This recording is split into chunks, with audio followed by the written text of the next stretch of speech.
Hello, I'm Matthew Jarron, Museum Curator at the University of Dundee, and welcome to the latest in a series of short films in which I talk about some of the highlights of the University Museum collections.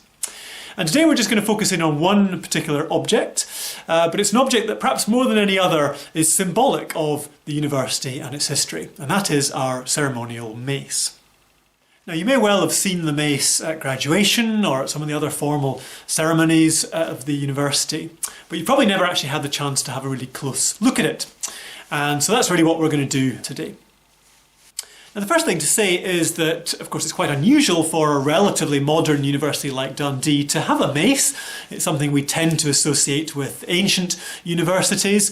Maces became particularly popular in medieval times, although in fact there have been ceremonial maces used around the world since as far back as the late Stone Age, amazingly. And the reason that Dundee has a mace is because of our historic relationship with the University of St Andrews. So although we were founded in 1881 as University College Dundee, initially we didn't have university status. And what that meant was that students could come here to study, but they had to actually go elsewhere in order to sit their exams and take their degrees. Now, St Andrews at that time was actually going through a bit of a lean patch. They didn't have a huge number of students, and they looked very enviously at the rapidly growing population of Dundee and of course saw a huge potential body of new students for the university. So it was very much seen as a marriage of convenience. Dundee needed somewhere that would validate its degrees. St Andrews needed new students. But right from the start, this relationship was always a slightly uneasy one. There were various people in both institutions that really felt that it shouldn't have happened. And gradually those problems grew until ultimately, of course, we became independent in 1967 as the University of Dundee. But in the early 20th century, I think the relationship generally was felt to be a positive one. And so in 1911, when the University of St Andrews celebrated its quincentenary, its 500th anniversary, University College Dundee was very keen to play its part in that. And in September that year, there was a huge big event, a massive procession through the town, and of course the ancient St Andrews colleges all carried their ceremonial maces, but University College Dundee didn't have a mace to carry. And I think that may have been the point where they decided we really ought to get a mace so that, rather than kind of seeming like the poor relation, we can seem like an equal partner with the other St Andrews colleges. Now, maces are not the cheapest things to get your hands on, and I suspect the University College would never have been able to afford one themselves, but thankfully help was at hand in the form of a very generous benefactor, namely Dr. Rudolf Polak. Polak was born in Hamburg in 1842, came to Dundee at the age of 21, and Polak gradually worked his way up until eventually he became head of a major jute company called Messrs Polak & Co. And he was one of these people that became very actively involved in city affairs in Dundee. So at the time of donating the mace, he was president of the Dundee Chamber of Commerce. He was also a director of the High School of Dundee and of the Dundee Orphan Institution. He was a Justice of the Peace. He was on the Council of the Royal Geographical Society. He was involved in all sorts of different things. And so if we look at the mace itself, we can see inscribed on the stem the inscription, "Given to University College Dundee by Rudolf Polak, LLD, President of the Dundee Chamber of Commerce, to commemorate the 500th anniversary of St Andrews University, 1911. Well, the mace was commissioned in 1911 and paid for by Polak that year, but it wasn't actually completed until the following year. And if we look at the base of the mace, we can see the information on who the principal makers were. So inscribed on the base we have designed by T. Delgatti Dunn, made by William B. Smith, figures modelled by William Vickers. Well, three names there, and you may possibly be familiar with the first of those, Thomas Delgatti Dunn, particularly if you know something about the history of Duncan of Jordanstone College of Art and Design, because Delgatti Dunn became the first full-time art master of what later became the Art College, at that time part of Dundee Technical Institute.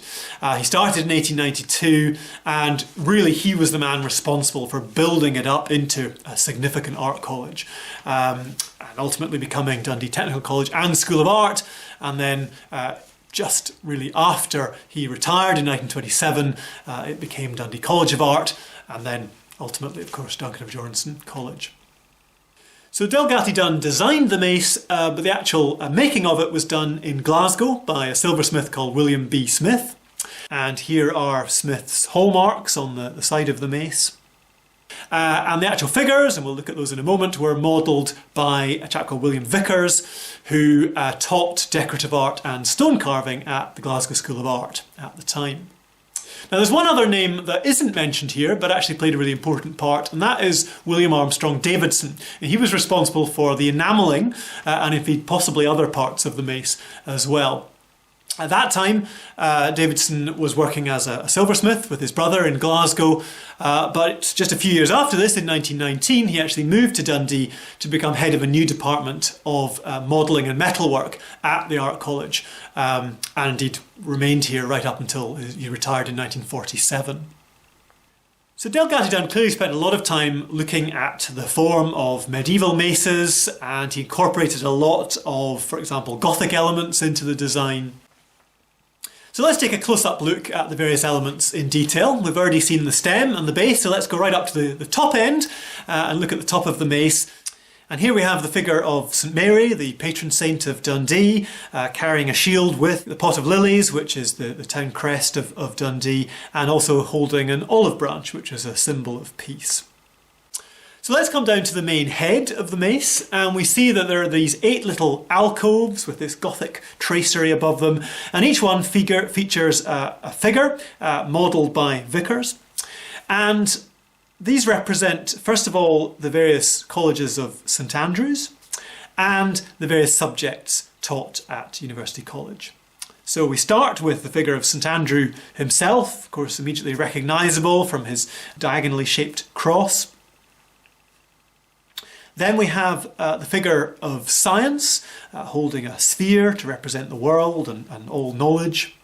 Next we have St Leonard to represent St Leonard's College, one of the St Andrews colleges. And according to legend, prisoners who invoked the name of St Leonard from their cells saw their chains break before their eyes. So this is why he's usually depicted holding chains or manacles or locks or something like that. We then have this figure to represent law, of course with the scales of justice in her hand.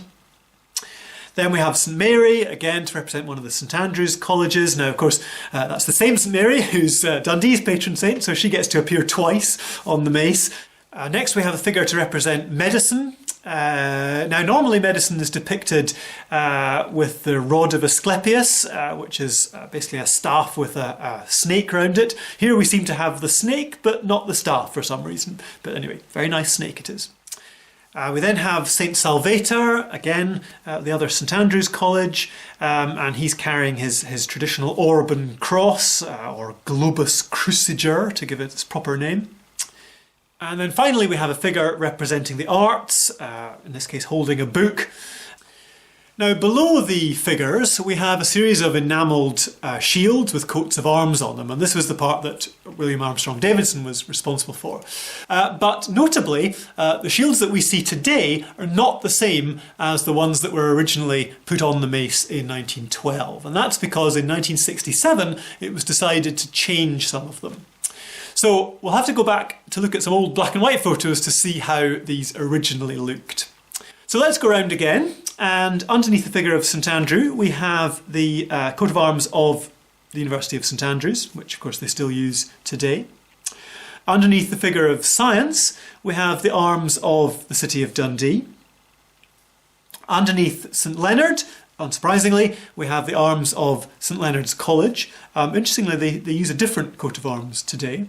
Underneath the figure of law, we have the fleur-de-lis, ancient symbol which I assume is there because, well, for one thing, it represents a stylised form of lily, again, the symbol of Dundee's coat of arms, but it also, perhaps related to that, it is also a symbol of the Virgin Mary, who of course is our patron saint. We then come on to the figure of St Mary, and underneath her, of course, we have the arms of St Mary's College. Then under medicine, we have the Scottish Lion Rampant. Under St Salvator, we have the arms of St Salvator's College, and again these have changed over time.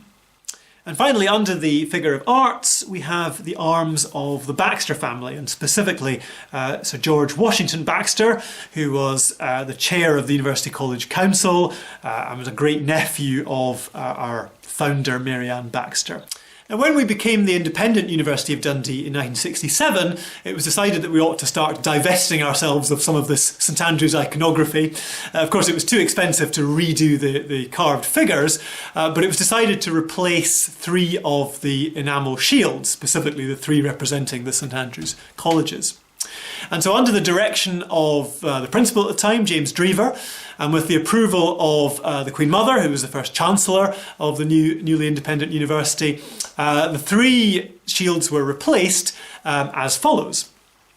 The arms of St Leonard were replaced by the arms of the University of Dundee, although in fact these are actually the same coat of arms as our predecessor Queen's College Dundee, so they were introduced in 1954 and we then got permission from the Lord Lyon to reuse them as the University of Dundee coat of arms in 1967. The arms of St Mary's College were displaced by the arms of University College Dundee to represent our history. The fleur-de-lis was moved into the place where the arms of St Salvator's had been, and where the fleur-de-lis was, that position was taken by the arms of the Queen Mother. So the finished mace was presented to University College in September 1912, and really from that point on it then became used in every graduation ceremony and other formal occasions. So in the days when we were still part of St Andrews, it appeared alongside the St Andrews College maces as part of the graduation ceremony for University College or Queen's College students in St Andrews. And then once we became the independent University of Dundee, it appears alongside the mace of the City of Dundee at all the ceremonies that we've had in the Caird Hall. So it's quite extraordinary when you think of the thousands and thousands of students that have attended graduation ceremonies at the university since the mace was first used, and who have either stood beside or walked past the mace, no doubt without giving it a second glance. But as hopefully you have seen, there are lots of really interesting elements to it, and it is definitely worth a closer look. So, hope you've enjoyed that. Tune in again next time for another interesting story about some of our amazing collections. Bye for now.